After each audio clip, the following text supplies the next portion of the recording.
My parents abandoned me at 12 with a lie to go on vacation, but 12 years later I created a documentary that destroyed their reputation, and now I own a house while they live in a miserable apartment. I'm 24 years old, I work in finance, and I founded a nonprofit organization that helps young adults with financial literacy. And, yeah, I know, it sounds like I have my life figured out, but the truth is all of this comes from a pretty dark place. About 12 years ago, when I was 12, my parents basically abandoned me, and I'm not being dramatic or exaggerating. They literally left me in the foster care system while they took my younger sister Mia and ran off to live a dream life traveling the world. And the worst part of it all is that they lied to my face about why they were doing it. I guess I should start from the beginning so this makes sense. I grew up in a normal house. I mean, we weren't rich, but we weren't poor either. We lived in a quiet suburb where everyone knew each other, and my dad, Robert, worked in sales, while my mom, Patricia, was an administrative assistant at a school. I had a pretty standard childhood, you know. Went to school, played video games, fought with my sister, over stupid things like who got to choose what to watch on TV. Mia is 3 years younger than me, so when everything happened, she was like 9 years old. She was always the favorite. I'm not gonna lie. My parents treated her differently, but I thought it was normal because she was the youngest and the only girl. I never imagined things would get to where they got. Everything started to change when I was like 11 years old. My parents started acting weird, like they would lock themselves in their room to talk in low voices, and when I walked in, they would immediately shut up. My dad would come home late from work and my mom was always stressed, yelling about anything. I remember one time I accidentally broke a glass and my mom screamed at me like I had burned down the house, and my dad just looked at her and said, "Patricia, calm down," but with a voice so tired that it scared me more than the yelling. I started noticing there was less food in the house, that my parents didn't go out to dinner on Fridays anymore like before, that they canceled cable and that my mom stopped buying me new clothes. I thought maybe my dad had lost his job or something, but they never told me anything directly. Then that day came, some random Tuesday in October when I had just turned 12. My parents sat me down in the living room after school. Mia was at a friend's house, and my mom's eyes were red like she had been crying. My dad got straight to the point. He said, "Daniel, we need to talk to you about something very difficult." And I thought someone had died or they were getting divorced. But what they said was worse. They explained that they were going through very serious financial problems, that they had enormous debts. You think they mentioned something like $80,000, which to me at that age sounded like $1 million, and that they couldn't support both of us, Mia and me. They said they had made the hardest decision of their lives, but that it was necessary, and that they were comment. I'm going to temporarily place me in a foster home until they could stabilize financially. I couldn't believe it. I literally couldn't process what they were saying. I asked them why they couldn't get more jobs, why we couldn't sell the house, why we couldn't move to a cheaper place. Basically any alternative my 2-year-old brain could imagine. My mom just cried and repeated, "I'm sorry, my love. I'm so sorry." And my dad said they had already explored all options, and this was the only way out. I asked them why Mia was staying with them and not me, and my dad said something about her being smaller and needing more care, that I was more independent and resilient. At that moment, I swallowed that explanation, because what else could I do? I was 12 years old and my parents were adults who supposedly knew what they were doing. A week later, literally 7 days, I was packing my things in 2 large suitcases, while Mia cried in her room without understanding what was happening. My parents took me to meet the Thompsons, a couple in their like 50 seconds without biological children who lived across town. The house was nice, even bigger than ours, and they were super kind, but I was in total shock, like walking on autopilot. My mom hugged me crying and promised this was temporary, that in a few months when things got better they would come back for me. My dad gave me a handshake. Yeah, a handshake, not even a hug. Told me to be strong and to behave well. And just like that they left, with Mia in the back seat of the car, looking at me through the window with her face full of tears. The first months at the Thompsons' house were weird. They were genuinely good people. They never made me feel like a burden. But I was depressed and angry all the time. I called my parents every week like we had agreed, and they always said the same thing. That they were working on solving things. That they missed me a lot. That soon we would be reunited. They obviously changed my school because I lived in another area, and making new friends being the foster care kid wasn't easy. Most kids looked at me weird when they found out, like I was a criminal or something. Except Tyler, this kid who sat with me at lunch one day and just said, "Hey, do you play Halo?" And that's how the best friendship of my life started. Because Tyler never treated me different or asked me uncomfortable questions about my family. About 6 months passed, and one day I was browsing the internet at the school library. I think looking for something for a project, when for some reason I decided to Google my parents' names. I don't know why I did it. I guess I was bored or curious. And there it was. A travel blog with photos of my mom, my dad, and Mia at the Eiffel Tower in Paris. The blog was called something like Family on the Move, or some cheesy thing like that, and it had dozens of posts about their adventures through Europe. There were photos of them eating at fancy restaurants in Italy, walking on beaches in Greece, visiting museums in Spain. The first post was from 2 months after they left me with the Thompsons. I sat staring at the screen, unable to breathe properly. I felt like someone had hit me in the stomach with a baseball bat. I started reading the posts, and it was obvious they weren't going through any financial crisis. They were literally living their best life while I was in a foster home 30 minutes away. In the posts, my mom wrote things like, "We always dreamed of traveling the world with our daughter, and we're finally making it a reality." And, "Life is too short not to pursue your dreams, our daughter." Singular. Like I didn't exist. They didn't mention me once in the entire blog, not in the photos or in the texts. It was like I had been erased from the family. I printed everything. I don't know why. I guess I needed physical evidence that I wasn't imagining it. That night I showed everything to Mrs. Thompson, and she was silent for a long while, then hugged me while I cried, like I hadn't cried since I was like 6 years old. She told me she was going to talk to the social worker assigned to my case, and the following weeks were a whirlwind of meetings and calls. Turns out my parents had lied in all the foster care system documentation. They had said that both had lost their jobs and that they were bankrupt, but the investigation revealed that my dad was still working and that they had liquidated several assets, including selling our house, to finance their travel adventure. The social worker explained to me that technically, my parents hadn't done anything illegal because they had voluntarily placed me in the system and were paying a small monthly fee for my maintenance, like $200, a pittance. But that morally, it was a horrible situation. She asked me if I wanted them to try to contact my parents to confront them, but I said no. What was the point? I already knew the truth. That they had abandoned me because I didn't fit into their perfect traveling, family fantasy. Maybe I was too problematic, or too boring, or they simply didn't love me as much as Mia. I'm never going to know the exact reason, and honestly, at some point I stopped caring.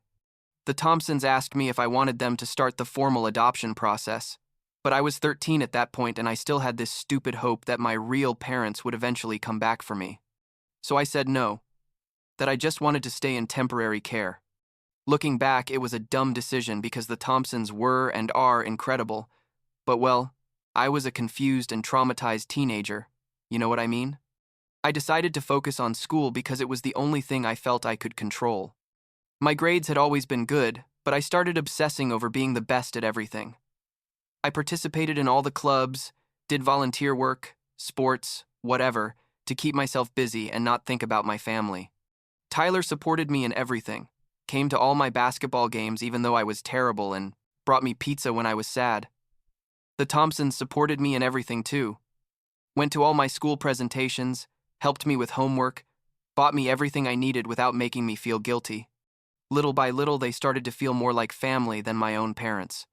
When I was 14 years old, I found a letter at the Thompsons' house. It was in a file with all my legal documents, and the social worker had left it there by mistake, I guess. It was from my dad, addressed to the foster care system, explaining his situation, and basically he admitted they had credit card debts and some minor legal problems related to financial fraud. He didn't understand all the details, and that they needed to relocate for a while to avoid legal consequences. So not only did they abandon me, but they were basically running from their problems, and I was part of the baggage they decided to leave behind. Years passed, and honestly, I started healing little by little. I'm not going to say it was easy or that, suddenly, I was okay. because that's not how trauma works, but I learned to live with it.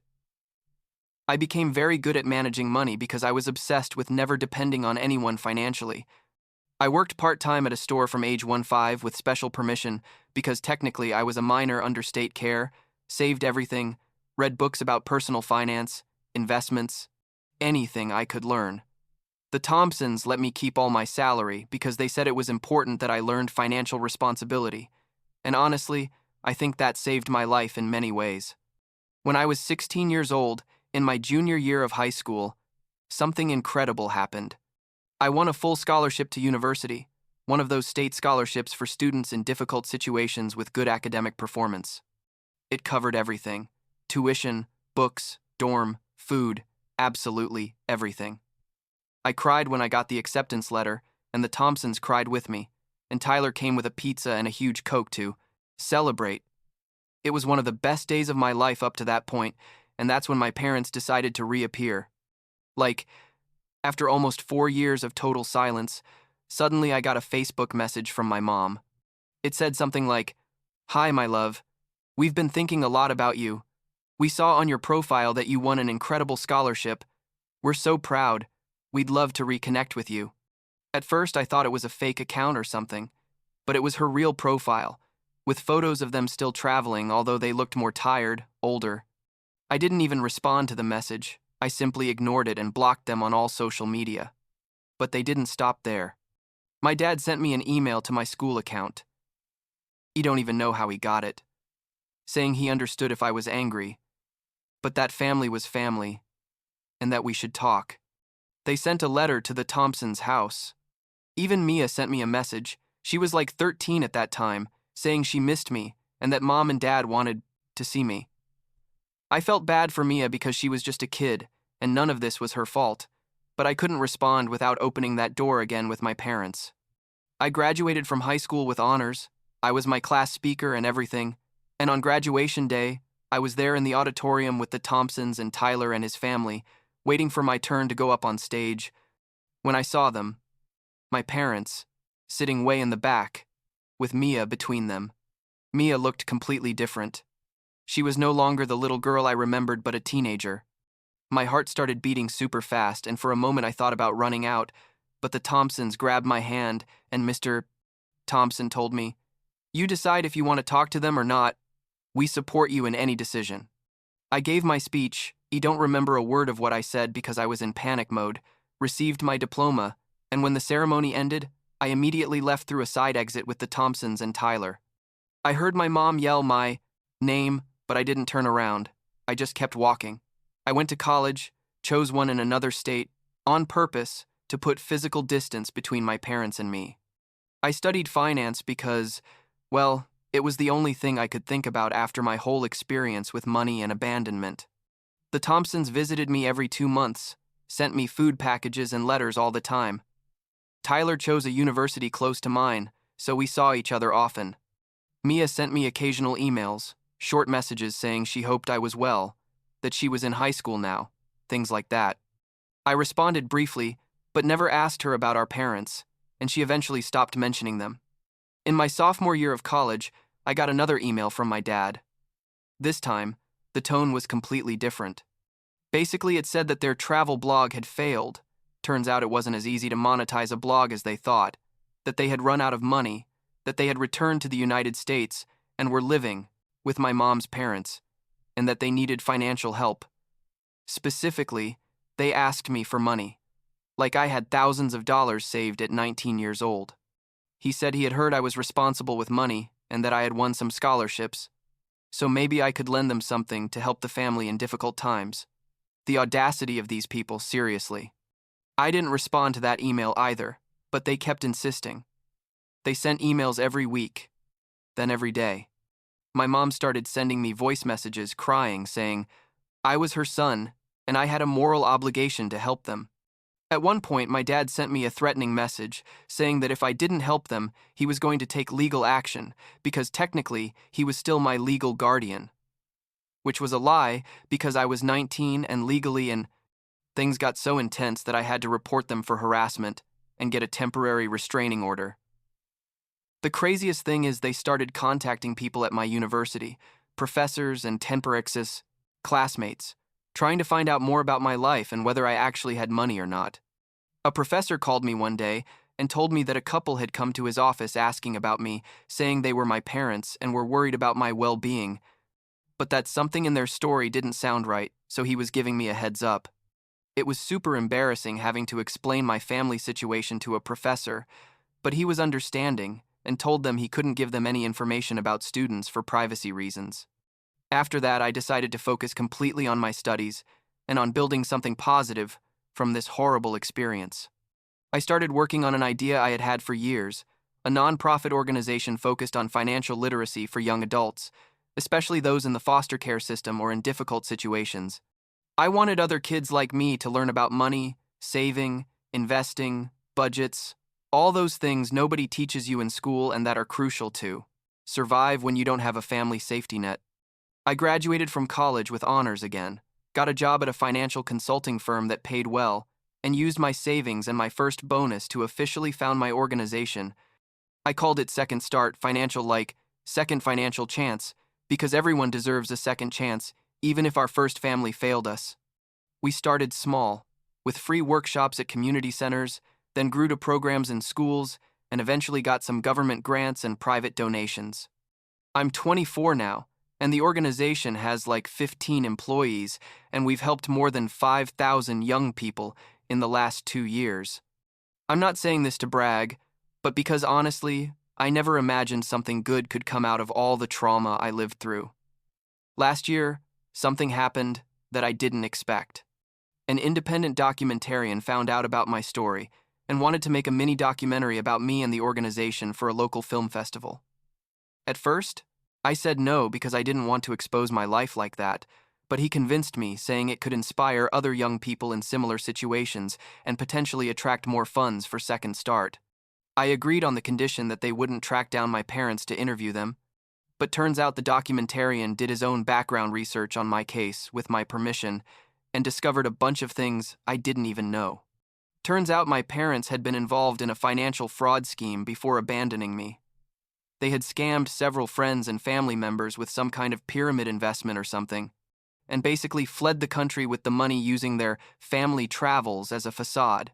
The blog was real, but it was also a way to seem innocent and carefree while avoiding authorities. Eventually, the money ran out, and that's why they came back. And by that time, the cases against them had already expired or something. I didn't understand all the legal details. In the documentarian included all this in the documentary, with documents and interviews with some of their victims. The documentary premiered at the festival and won an award, then appeared on some independent streaming platforms, and suddenly my story was everywhere. I got hundreds of supportive messages, from people sharing their own stories of family abandonment, from young people telling me I had inspired them. But I also got a message from Mia. She's 21 now, saying she had seen the documentary and needed to talk to me. We met at a neutral cafe. It was super weird seeing her as an adult after so many years. She told me she had been living with our parents all this time, but that the relationship was horrible, that they were manipulative and emotionally abusive, that they always threw in her face everything they did for her, and that she owed them something. She told me she had recently realized that the reason they had abandoned me and not her was because I had started questioning their weird financial decisions even as a kid, and she was easier to control. She asked for my forgiveness for not defending me when she was a child, but I told her she had nothing to apologize for. She was just a kid, and none of this was her fault. Mia told me our parents were furious about the documentary, that they had called her crying, saying I had publicly defamed them and ruined their reputation. What reputation? Seriously. And that they wanted to sue me. I told her go ahead, that I had all the documentation backing every claim in the documentary, and that honestly I hoped they would try because I felt like confronting them in court. But obviously they never did, because they know they don't have any case. Mia and I started rebuilding a sibling relationship. We see each other every couple of weeks.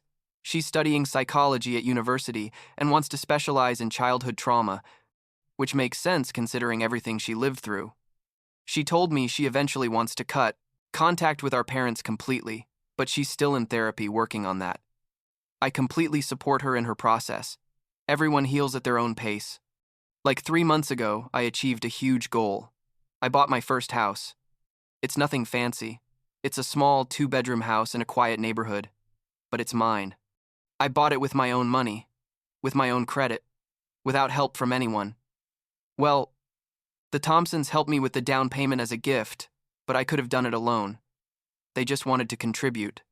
The day they gave me the keys, I organized a small celebration with the Thompsons, Tyler and his girlfriend, and Mia. We ate pizza and drank cheap champagne, and Mr. Thompson made a toast where he basically said he was proud of the man I had become despite everything that had happened. And I cried like a baby in front of everyone because, those are the words a father should say to his son. You know, Mia asked me if I would ever forgive our parents. And honestly, I don't. I know. Part of me doesn't even think about them anymore. I've built such a complete life with people who really love me that they're like ghosts from a distant past. Another part of me still feels that pang of pain when I see happy families together, or when it's Christmas and I think about how we used to celebrate when I was little before everything went to hell. I don't believe in that saying that you have to forgive to heal. I think you can heal simply by letting go and moving forward, and that's what I've done. The organization keeps growing. We just opened a second office in another state, and we're developing a mobile app so young people can access financial resources from their phones. Every time a kid from the program tells me they now understand how taxes work, or that they opened their first savings account, or that they rejected a predatory credit card because they learned about interest rates in our workshops, I feel like it was all worth it. Not the abandonment, obviously. That's always going to hurt in some way. But the fact that I could take that horrible experience and turn it into something that helps others. The Thompsons told me the other day that they're in the process of updating their will, and they included me as one of their heirs, along with their sister's children who live in Canada. I told them they didn't have to do that, but they insisted. Said I'm their son in everything except on paper, and it was time we made that official. I'm considering letting them adopt me legally, even though I'm 24. I know it sounds ridiculous, but why not? They're my real family. Much more than the people who share my DNA and left me on the street when I was 12. I still have difficult days. I'm not gonna lie. Sometimes I check my mom's Facebook profile. Yeah. I know I should keep them blocked, but every now and then I get curious, and I see photos of her and my dad in their boring, normal lives. Working regular jobs, living in a small apartment, getting old, with nothing to show for all the drama they caused. Part of me feels sorry for them, but most of me just feels indifferent. They made their choices. I made mine. And clearly, I did better. Yesterday, Mia sent me a text saying, our parents asked her if I would attend Dad's birthday party next month. I told her definitely not, that I have no interest in pretending we're a happy family for a day. She understood and said she probably wouldn't go either. I feel good about that decision. I don't owe them anything. Not my time, not my energy, not my forgiveness, nothing. I built an incredible life without them, and I'm going to keep doing it. I guess if there's any lesson in all this, it's that the family you choose is more important than the family you get. The Thompsons chose me when my own parents didn't. Tyler chose me as a friend when he could have chosen any other kid in the cafeteria. Mia finally chose me as a brother after years of being in the middle. And I chose all of them too. That's real family.